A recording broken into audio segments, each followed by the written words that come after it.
వీళ్ళు ఒక 2 minutes మాట్లాడండి.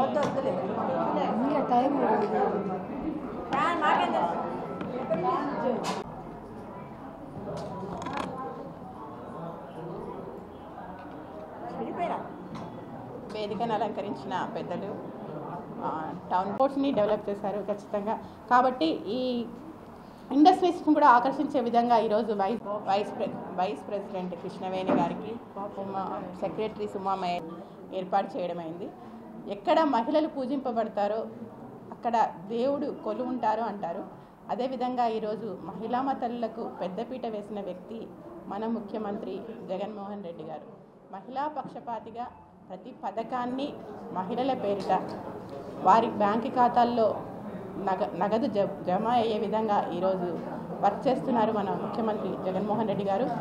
అంబేద్కర్ గారు ఒకటే చెప్పారు, నేను నా దేశ పురోగతిని నా స్త్రీల పురోగతి బట్టి లెక్కిస్తాను అని చెప్పారు. అదేవిధంగా ఈరోజు ఎక్కడైతే స్త్రీల పురోగతి ఉంటుందో అప్పుడే దేశం కూడా పురోగతి చెందుతుంది అని మన కాన్స్టిట్యూషన్ సృష్టికర్తనే డాక్టర్ బిఆర్ అంబేద్కర్ గారు విశ్వసించారు. అదేవిధంగా ఈరోజు మహిళలను లక్షాధికారులను చేస్తాను అని చెప్పారు జగనన్న.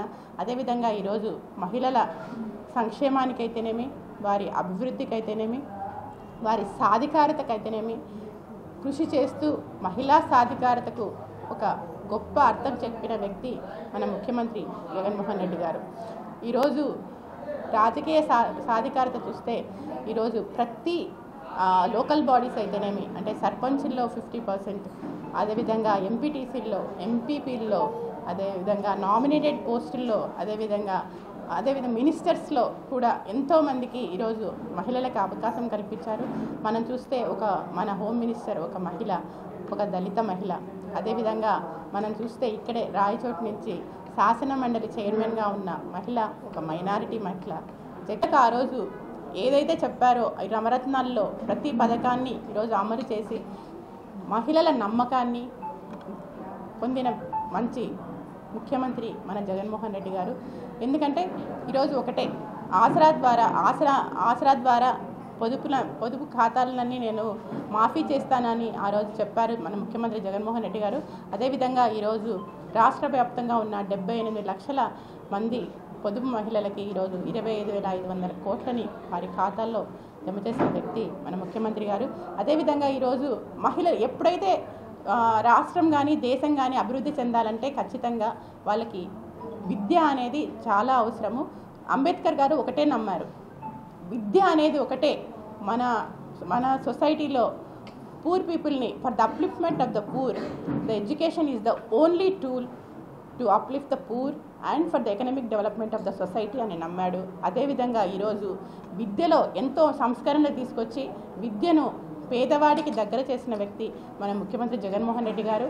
ఇలా విద్యా సంస్కరణ వల్ల ఎంతోమంది ఆడపిల్లలు ఈరోజు చదువుకోగలుగుతున్నారు. ఎందుకంటే మెయిన్గా అమ్మఒడి పథకం తేవడం వల్ల ఎంతోమంది తల్లులు తమ ఆడపిల్లలను ముఖ్యంగా స్కూల్కి పంపించి చదివించగలుగుతున్నారు. అదేవిధంగా ఈరోజు కళ్యాణమస్తు పథకంలో 10వ తరగతిని ఖచ్చితంగా 10వ తరగతి చదువుంటే మీకు కళ్యాణం వస్తుంది అని ఒక మంచి ఉద్దేశంతో మన జగనన్న ప్రవేశపెట్టారు. ఆ విధంగా ఆయన కూడా ప్రతి అమ్మాయి ఖచ్చితంగా 10వ తరగతి వరకైనా చదువుతుంది అనే. అదేవిధంగా ఈరోజు వైఎస్ఆర్ చేయూత అయితేనేమి, చేయూత పథకం ద్వారా ఎంతోమంది బీసీ, ఎస్సీ, ఎస్టీ, మైనారిటీ మహిళలకి 4 సంవత్సరాల్లో 75,000 ఇవ్వడం వల్ల వాళ్ళు ఆర్థికంగా నిలదొక్కుకోవడమే కాకుండా వాళ్ళ కుటుంబానికి ఆసరాగా ఎంతోమంది ఉన్నారు. ఖచ్చితంగా కూడా ఇది మన జగనన్నకి అక్క చెల్లెమ్మలందరూ కూడా వాళ్ళ జీవనాలు అందజేస్తున్నారు దీనివల్ల. అంతేకాకుండా ఈరోజు చూస్తే రాష్ట్రంలో 31 లక్షల మందికి ఇళ్ల పట్టాలు మంజూరు చేసిన వ్యక్తి మన ముఖ్యమంత్రి జగన్మోహన్ రెడ్డి గారు. అదేవిధంగా ఇప్పటికే 22,000 ఇళ్ళని కూడా కట్టిస్తున్నారు. ఇది ఎప్పుడైనా ఇల్లు కట్టి చూడు, పెళ్లి చేసి చూడు అన్నారు. అంటే ఇల్లు కట్టడం, పెళ్లి చేయడం ఎంత కష్టమో అదేవిధంగా ఇల్లు కట్టడం కూడా అంతే కష్టము అనే ఉద్దేశంతో ఈరోజు ప్రతి తల్లికి కూడా ఒక ఆస్తి రూపంలో 5 నుంచి 10 లక్షల రూపాయలు ఈ విధంగా కూడా వాళ్ళకి ఒక ఆస్తిని ఇచ్చిన గొప్ప వ్యక్తి మన ముఖ్యమంత్రి జగన్మోహన్ రెడ్డి గారు. ఇలా చెప్పుకుంటూ పోతే ఎన్నో పథకాలు. 2014లో ఒక అబద్ధ హామీల వల్ల మాత్రమే, అంటే పొదుపు రుణాలు మాఫీ చేస్తానని, రైతు రుణాలు మాఫీ చేస్తానని చెప్పడం వల్ల ఆ రోజు ముఖ్యమంత్రి అయ్యారు. ఈరోజు ప్రతి ఒక్కటి ఆ అబద్ధం హామీలు 600 తర్వాత కూడా 600 హామీలు చెప్పారు, 6 కూడా నెరవేర్చలేదు. ప్రతి కూడా ఒక్క పథకమైన ఆయనకు చెప్పుకోవడానికి ఉంటే ఈరోజు ఖచ్చితంగా కూడా ఆయన ఎవరితో పొత్తు పెట్టుకోకుండా సింగిల్గా వచ్చేవాడు. కానీ ఈరోజు ఆ పరిస్థితి ఆయనకు లేదు. ఎందుకంటే చెప్పుకోవడానికి ఒక జన్మభూమి కమిటీలు తప్ప ఎలాంటివి కూడా ఆయనకు లేవు. ఖచ్చితంగా ఈరోజు జగనన్న తన ఏమైతే చెప్పాడో చెప్పినవన్నీ కూడా చేసి చూపించిన వ్యక్తి, మాట తప్పని వ్యక్తి, ఖచ్చితంగా కూడా ప్రజల విశ్వసనీయతను చూరగన్న ముఖ్యమంత్రి మన జగన్మోహన్ రెడ్డి గారు. అందుకే ఆయన ఒకటే చెప్పాడు, నాకు నా స్టార్ క్యాంపెయినర్స్ నా అక్క చెల్లెమ్మలే. అంత ధైర్యంగా దమ్ముతో చెప్తున్నాడు అంటే నేను నా అక్క చెల్లెమ్మలకు న్యాయం చేశాను, వాళ్ళ ఆర్థిక పురోగతికి కానీ వాళ్ళ కుటుంబ పురోగతికి కానీ నేను సాయపడ్డాను, ఖచ్చితంగా కూడా నా అక్క చెల్లెమ్మలు నా వెంటే ఉంటారు అనే ఒక మంచి ఉద్దేశంతో, ఒక నమ్మకంతో ఆయన చెప్పగలుగుతున్నారు. కానీ అదే చంద్రబాబు నాయుడు ఆయనకి పవన్ కళ్యాణ్ కావాలి, పొత్తులు కావాలి, ఆయన పొత్తులను నమ్ముకున్నాడు. కానీ జగనన్న పొత్తు తన అక్క చెల్లెమ్మలే తన పొత్తు. తన జగనన్న వదిలిన బాణాలు ఈరోజు ప్రతి అక్క చెల్లెమ్మలు అని ఈ సందర్భంగా తెలియజేస్తున్నాను. అందరూ అంటారు, మీరు పథకాలు బాగా ఇస్తున్నారమ్మా, మీరు అభివృద్ధి ఎక్కడుంది అంటారు.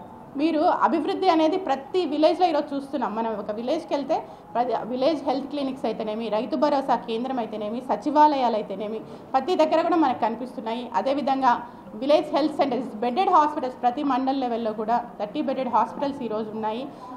అదేవిధంగా ఎన్నో అర్బన్ హెల్త్ సెంటర్స్ ఉన్నాయి. మనం చూస్తే ఈ కడప జిల్లాలో ఒక మెడికల్ కాలేజీ కూడా పులివెందులకు వచ్చింది. రోజు జగనన్న వల్ల ఎన్ని ఉద్యోగాలు వచ్చాయండి? 4 లక్షల మంది వాలంటీర్స్ వచ్చారు, 1,20,000 మంది సచివాలయ ఎంప్లాయీస్ ఉన్నారు. అదేవిధంగా ఒక హెల్త్ సెక్టర్లోనే 55,000కి పైగా ఉద్యోగాలు హెల్త్ సెక్టర్లోనే వచ్చాయి. అదేవిధంగా డిఫరెంట్ సెక్టర్స్లో చూస్తే అవుట్సోర్సింగ్లో దాదాపు 6 లక్షల మందికి ఉద్యోగాలు కల్పించారు. అదేవిధంగా ఈరోజు ఈజ్ ఆఫ్ డూయింగ్ బిజినెస్లో నంబర్ 1గా ఈరోజు మన స్టేట్ ఉంది. అంటే అంత ఇన్ఫ్రాస్ట్రక్చర్ని డెవలప్ చేసి ఈరోజు జగనన్న ప్రతి ఇండస్ట్రీస్ని ఆకర్షితం చేస్తున్నారు. ఖచ్చితంగా కూడా